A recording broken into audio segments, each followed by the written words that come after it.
What's going on, Hawk fans? This is Rob English, your Socal Seahawk, and thank you for joining me again on this edition of Going the Distance.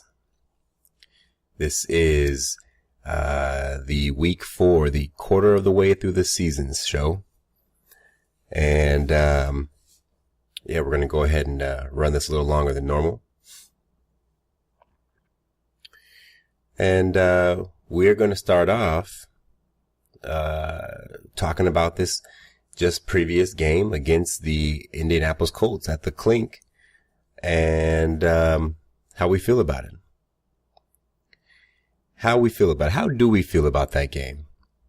I saw a lot of positive feedback on the interwebs regarding this game. We played so great. We did so well. I don't necessarily sign on for that. What I saw was a team that, just as it has all season, struggled to get going. I saw a situation where we took a lead in the first half just to see us go in to the half down because we gave it up late, before the break. I saw a lot of the same stuff that I had been complaining about for the first 3 weeks of the season on Sunday night. Now, to be fair, we turned it around. We went ahead and turned it around and put up 43 points. So that's amazing. I mean, anytime you put up big points, it's a good thing, right? Anytime. But, how good is it? Well, if you look at the numbers, okay, the numbers tell us one thing.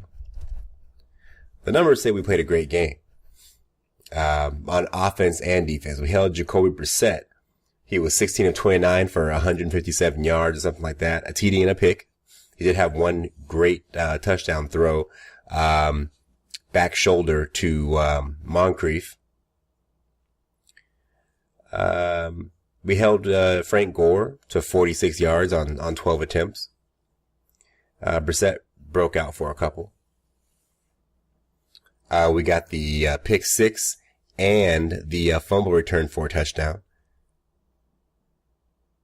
So the defense did what it always does, plays good football.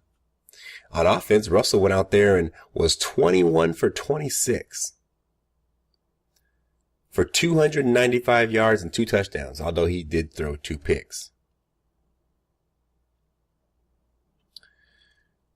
And we'll go back to the 2 picks in a little bit. Eddie Lacy had 52 yards on 11 carries. Chris Carson, 12 carries for 42 yards. McKissick had 38 yards on 4 carries. So when you look at the numbers, it would seem that this was just a game that was just like a domination, right? But I don't think so. First of all, for all of the people who are all hoorah over this game, let's not forget that we were playing against the Indianapolis Colts with a quarterback who they just signed. This Indianapolis Colts team is thought by many of those who call themselves experts to be the worst team in football. So how excited do you want to get that you went up and beat up on the worst team in football and didn't do it very impressively early in the game? What I felt going into the half was, oh my gosh, here we go again. Are the Houston Texans a better team than us? You probably would say no, but the Houston Texans dispatched the Tennessee Titans pretty readily. We couldn't do that. Tennessee Titans could not beat the Houston Texans. And I don't think there's anybody who might listen to this podcast would say that they believe that the Houston Texans are a better team than our Seattle Seahawks. Any given Sunday, right? Okay, fine.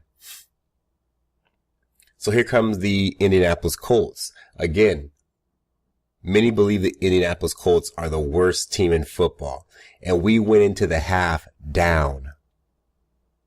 After having the lead, we had the lead with less than 5 minutes in the game, 5 minutes in the half, and went into the half down. Very much like we did against Tennessee. Had the lead late in the half, ended up going into the half down because the defense let them go right down and score. Field goal or not. Now, the second half came around and we were able to get a couple of things going. And once we got ahead, the defense was able to do what they do. But I call more attention to the first half struggles and inequities than I shouldn't say call more attention, but I am concentrating on what means more to me is the first half struggles in this game versus the Colts than the second half domination that we eventually developed.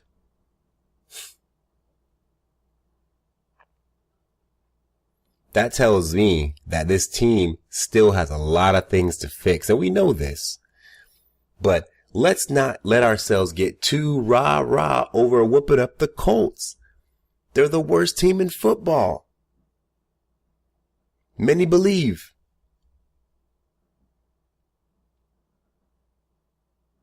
Many believe. Now let me say this. When we got ourselves going, now I've been saying this, if you go back to the previous week's podcast, I've been saying it for the last at least 2 weeks. I've been saying it for longer than 2 weeks, but in my podcast, I was saying it for at least the last 2 weeks that we have got to stop running the ball against a stacked box. This power versus power thing is not working for us. And on Sunday night, that's what I saw. I saw us spreading it out a little bit more, running what looked to be a little bit more of a West Coast style offense. And that opened up the running game. And the running game, between Lacey, Carson, and McKissick, we are a running back by committee type of team currently. We ended up rushing for, nearly 130 yards, around 130 yards.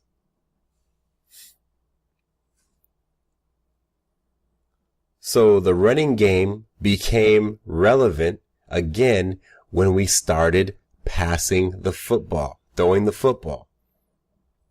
What I was saying the entire time, we are going to have to throw to run instead of traditionally running to throw.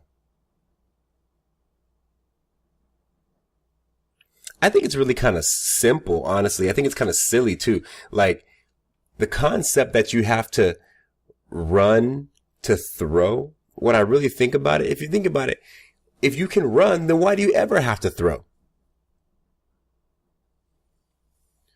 I mean, if you can pass, simply passing the football, even if you throw an incomplete pass, just the fact that you're spreading the team out is going to open up the run. Whether you complete the pass or not, throwing the ball will open up the run. But if you can run the ball, you don't even need to throw the ball. You don't even need to throw the ball if you can run it. That's why Seattle, with our style of offense we've had in previous years, that's why it's only now that we've got Doug Baldwin getting 1,000 yards receiving, because we haven't had to run the ball until then. We haven't had to throw the ball until then. Sorry. We haven't had to throw the ball. We've had great receivers but they were considered not great because we never were a throwing team.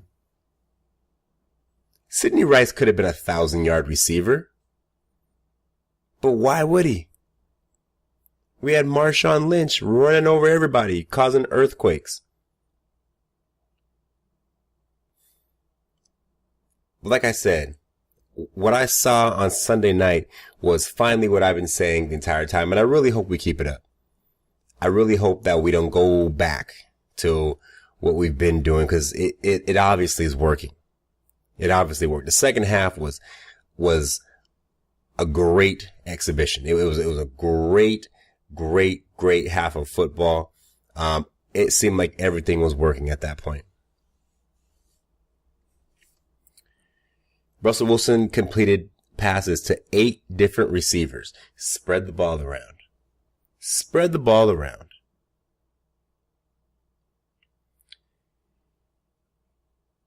I do not like how early in the game Wilson, he's been doing it all year. Russell Wilson has seemed a bit indecisive in the pocket. I don't like Russell Wilson in the pocket right now. He seems just a little bit too indecisive. And what I liked about him previously was that he would make a decision to move from where he was in the pocket and he would go. But he wouldn't always go and run across the line of scrimmage. But I think now he's always looking to retreat or loop, or he wants to loop around. And a lot of times he's looping around right back into somebody. I always see Russell Wilson with room to step up, whether it's left or to the right. To the left or to the right. I see him with room to step up, but he looks at that and he always checks over his shoulder. And he wants to loop around. And sometimes that loop around works against us. A lot of times it does. A couple of times on Sunday night, Russell Wilson was late to get rid of the football and trying to get that ball away out of his hand last minute. He wasn't able to do it. His knee touched the ground first. It ended up in a sack one time, and it ended up as a safety the next.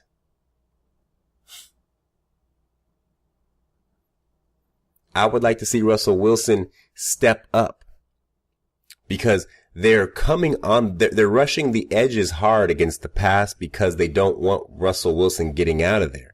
So step up. Now I know there's more to the story than that, because what you do is you rush the edge and you try to get the quarterback to step up, and then those guys on the outside, if the middle doesn't get to him first, you just swim back up and go get him.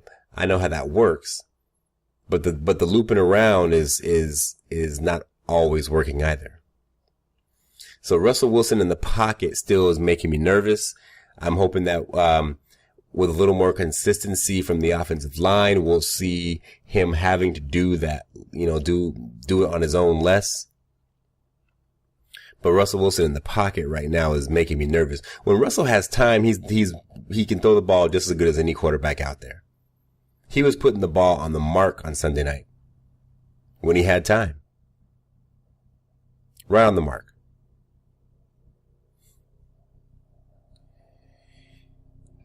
Really, really high. I'm going to go high and low here. I'm really, really high on J.D. McKissic. J.D. McKissic is out there playing like a kid who's just couldn't be happier. He just couldn't be happier to be on the field playing football. That's what J.D. McKissic reminds me of. He's running fast, running hard, like he's got nothing to lose. Like he's got nothing to lose. With his hair sticking out of the back. He reminds me of Troy Polamalu, but on offense. The way he just runs. Just with no regard for his own, seemingly no regard for his own, physical well-being. He just runs. On the play where on an interception play when Jimmy Graham, that bum, let the ball bounce right off of his hands, and we'll go back to that. And it was intercepted. J.D. McKissic had run a quick slant. Took like 2 steps out the line of scrimmage and ran a slant from the left side. So he was running to his right toward Russell Wilson on the slant. And when that ball tipped up and was picked off, J.D. McKissic was the very first player there to attempt to tackle the defender, who now has the ball in his hands. And that defender mushed J.D. McKissic's face in and pushed him to the ground. And then, proceeded to return this interception for a few yards, a decent amount of yards, 15, 20 yards, I don't know, something like that. And while he was dancing around trying to get more yards, who comes up from behind and wraps him up and throws him to the ground? J.D. McKissic. J.D. McKissic is out there playing football, doing everything he can to make sure that we know he belongs there. I say you got to reward that kid. Give him an opportunity to show whether or not. Wait, what'd I say? Show whether or not he belongs to be there. He belongs on that field. So far, he's shown me that he does.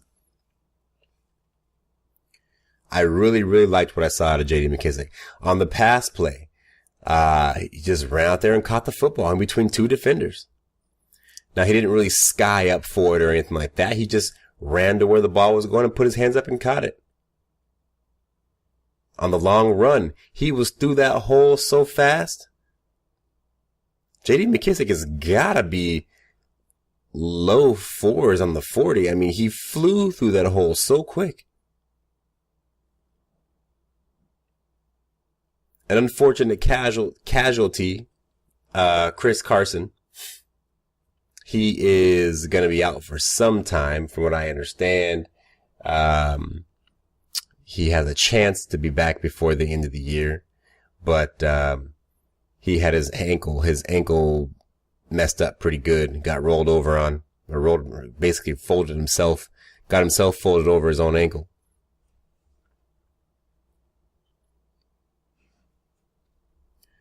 It was a little bit like the injury that Rawls got a couple years ago.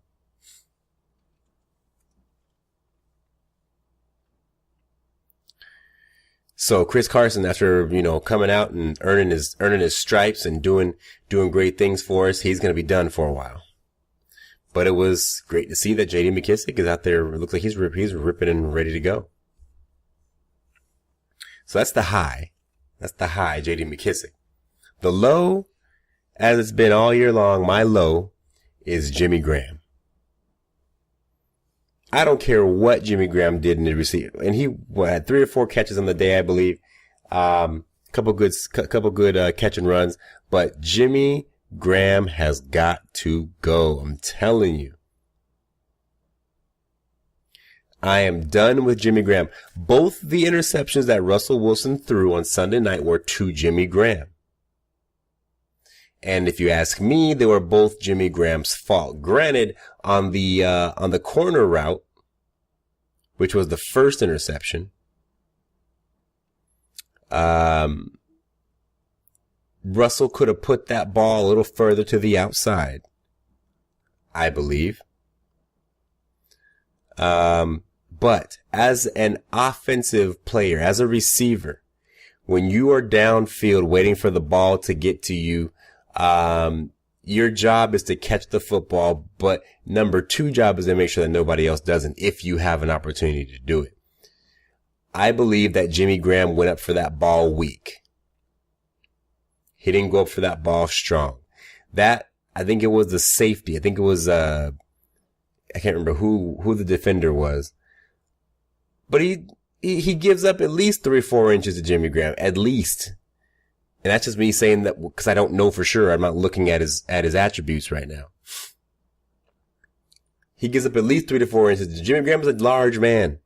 How does this guy tip the ball away from you and then catch it? Like you're playing football or basketball with a young child. When the ball's coming, you just tip it up over their head and go get it yourself because you know they're too short to get it from you. That was what he did to Jimmy Graham. How do you do that to a man the size of Jimmy Graham? Jimmy Graham is playing weak. He plays weak. I don't know if he is weak. He just plays weak. And then later on in the game, I think it was an in or a slant.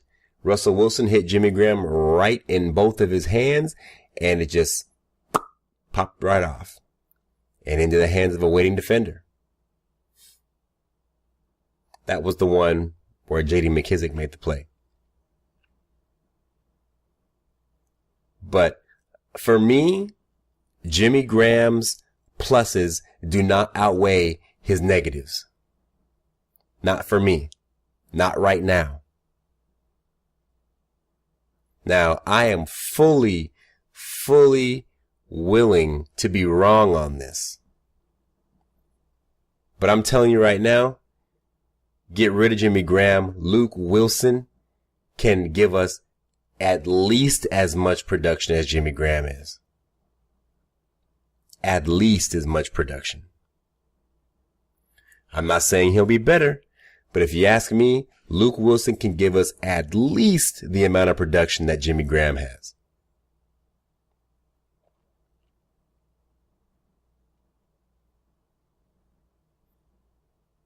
And we could make up some decent cap space. Somebody out there will take Jimmy Graham. Somebody out there will think, oh, the Seahawks just didn't know how to use him. Let's get Jimmy Graham in here.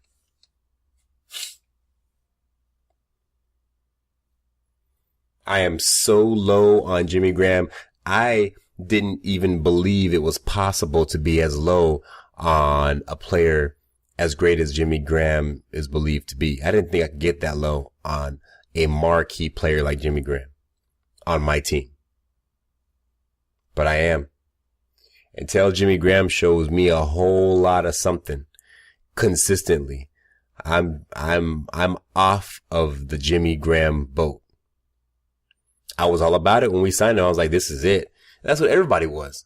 Everybody was like, this is what we need. This is that thing that's going to get us where we want to be. No. He isn't. Percy Harvin wasn't. Percy Harvin was different because we were changing our game plan to incorporate Percy Harvin. Jimmy Graham just doesn't fit, I don't think. Now, we have the St. Louis Rams. The Los Angeles Rams. Wow, I did that. The Rams. We are going into the Coliseum to play the Rams.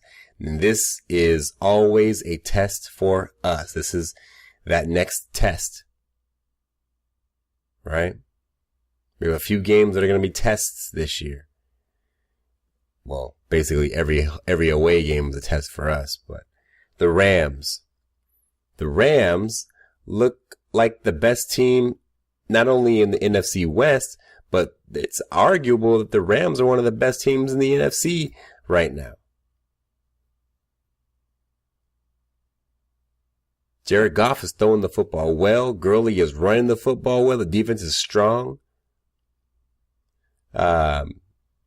The Rams look really good right now. So it's going to be a test here to see what we can do. We're going to have to figure out how to stop Aaron Donald from coming through that line. We had trouble with the guy from Green Bay whose name is escaping me, Mike Daniels. Mike Daniels was a one-man show almost against Green Bay. Now we have a great defensive lineman in Aaron Donald.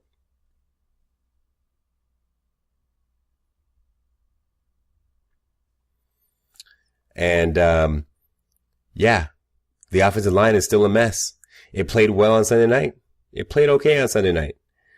But it's still a mess. We got to get that ball out of the pocket quick. This Rams team is looking poised to make that push. This game will decide who takes over first place in the division. And to be leading your division at any point in the season is a good thing, because who knows what's going to happen next. So this game is going to be very important. It'll be important to come out of this game leading the division.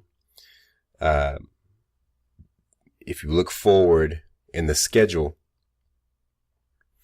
after Sunday against the Rams, we have the bye week, week 6. So we can get rested up. And then we have 2 games that I would say should be winnable.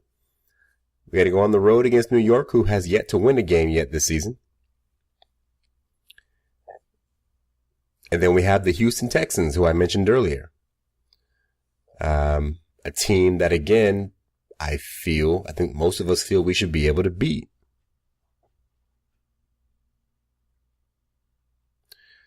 So at 2-2 right now, to come out of the game with a win on Sunday, put us at 3-2, tied wins and loss wise with the Rams, but the tiebreaker will give us the nod for the first place spot.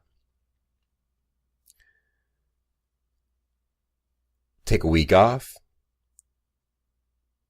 go to New York, come home for the Texans. We should be looking at 5-2, and then things get muddy. We get the Redskins. I'm not sure if this is the right order, but we get the Redskins. We get the Falcons. We get the Cardinals. So you want to be 5-2 if you can before you go into that. Those games coming up. That's a test. That block of games there is going to be the test. That could make or break our season. That could make or break our season. Even if we go into it 5-2, that could make or break our season right there. It's the Redskins, the Falcons, and the Cardinals. I'm not sure exactly what order, but I think those 3 are the next 3 games after the bye week. Huge. So we have got to come away with the win on Sunday, and we've got to go into this bye, get better, and then also go out and win those 2 games against the Giants and the Texans. If we go based on what we saw in the second half of the Colts game, we've got the winning formula.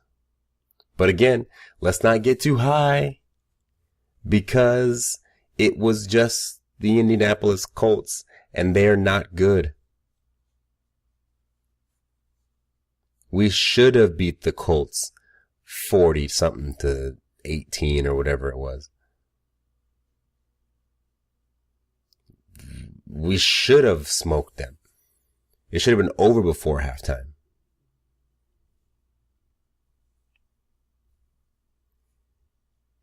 Before we move on, I just want to send a quick shout out. Check us out. Seattle Sports Union. That's seattlesportsunion.com on the web, at Seattle Sports Union on Facebook, and at Seattle Sports U on Twitter. Check us out, all things Seattle sports. I'm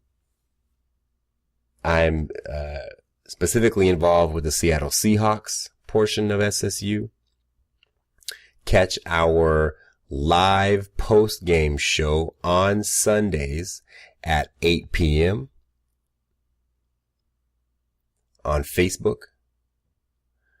You can find the link on the website, find the link in Facebook. 8 p.m. Sundays, live post-game recap show. Except for when the game's played at night. If it's a night game, then we have the shows right after the game.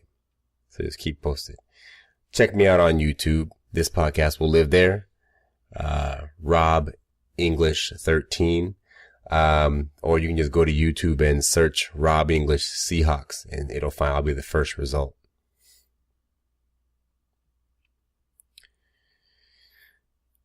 So for the second show in a row, I'm going to talk about something besides football, and I had hoped I wasn't going to have to do this again. But the joy of of Sunday's win against the Colts was short-lived because I went to sleep and I woke up probably around 4 a.m. Just a random, sleepless night type of wake up. I just happened to wake up and the news was on, and I, was made aware, obviously, of the horrible, situation that happened in Las Vegas. A terrible thing. So I felt like it wouldn't be right if I didn't, send out a little, love to those people who, people who were lost, people who were injured. I don't like to get too political, but I do like to speak for what I believe in. And there has got to be something done about guns in this country. I won't drag this on too long, but your constitutional right to bear arms is something that needs to be amended. The Constitution has been amended many times throughout history. Why are we so resistant to do it again? Why are we so resistant when it comes to these guns? Now, I'm not going to go into too deep here about when it comes to the NRA and their involvement in politics and all that kind of stuff, because that has its place. That portion of the conversation has its place. But the argument people oftentimes use is if you take away guns, criminals will still get the guns. You can't stop criminals from being criminals. Well, yeah, that kind of makes sense. A criminal is a criminal. But tell me, what is any normal person, criminal or not, what does any normal person, normal citizen need with an assault weapon? Besides, you can't convince me that you need one. You can't convince me that you need an assault weapon. You want to talk about protection, self-defense? You don't need more than a pistol or a shotgun or a single shot rifle. You don't need any more than that. You don't need a semi-automatic type of weapon that can be modified to shoot automatically. Apparently what this shooter had was what they call a bump fire stock on his whatever gun it was. I'm not a gun connoisseur by any stretch. So some of you may choose to tell me to go stick it somewhere because I don't know very much about guns. I'm not even a really big fan of guns. But what I do know about this bump fire stock is that the way it works is it basically kind of reciprocates. The stock reciprocates when using the recoil of the weapon. So when it fires, you kind of do when you're holding on to the barrel of the gun, you do like a pulling forward motion. And basically what it does is by this stock reciprocating when it's up against your shoulder, the gun moves in a fashion where the trigger just keeps on being pulled over and over and over again, just based on the movement that the gun has just on its own firing, just because it fires. The recoil forces it to keep firing as if it was automatic. I've already seen people defending the fact that it wasn't an automatic gun. It was, so-and-so. No, if it fires like an automatic gun, it's an automatic gun. If it simulates an automatic fire, it's an automatic fire. Stop using these semantics to try to defend something that isn't necessary. I've never seen anyone who hunts need a gun that can fire 30, 40 shots in only a few seconds. What need does anybody have for a gun that has the ability, for the type of firepower that has the ability to kill nearly 60 people? And it wasn't even like he was in the same place as them. He was 300 yards, 400 yards away in a building? Why does anybody need that type of weaponry? Why do you need that? And I know that most places have, rules that do, you can't have these types of guns, but a lot of places don't. Vegas is one of them. Why? How are you gonna? What does it make? What sense does it make to outlaw an automatic weapon, but then sell a device legally that, for the most part, makes the gun automatic? For the most part. I mean, let's just call it what it is. If you just listen to the video, that gun was firing rapidly. It was rapid fire. Rapid fire. Sounds like any automatic gun I ever heard. Again, I'm not a gun guy. What's the point? There's a conversation now between some folks in those folks who make laws and ask for laws to be made. They want to make legal the sale of silencers. Silencers?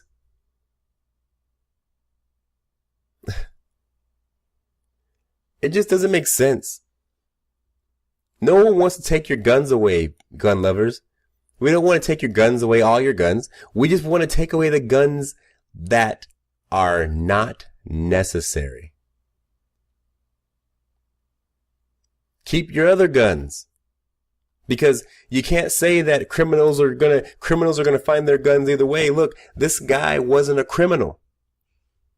If you would have asked anybody who's ever met this gentleman beforehand, if you would have asked them on Saturday night, what do you know about whatever this guy's name is? They would have said he's a stand-up guy. Well, everything I know about he's quiet, keeps to himself, got a girlfriend, lives over here in this old folks community. Probably wouldn't hurt a fly. That was who he was on Saturday night. On Sunday night, he was a mass murderer. No sign of mental illness. Never committed a crime in his life. Killed 60 people, injured over 400, 500. It has nothing to do with, criminals will get their guns any way they want to because they're criminals. They'll find a way. It has nothing to do with that. You don't know who is a criminal. A criminal isn't someone who already has a record. A criminal is anybody.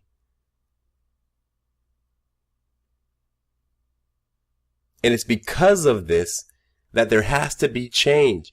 You gun lovers are so resistant to it, but there has to be a change. There has to be some type of sacrifice so everybody can be safe.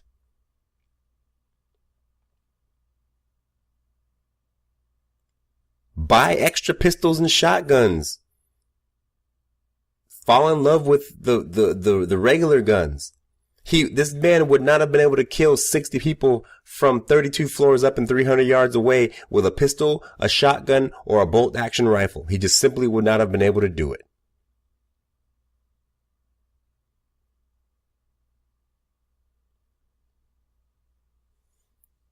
We've got to let go. Don't talk to me about this well-regulated militia to protect us from the military in case they go crazy on us. Come on.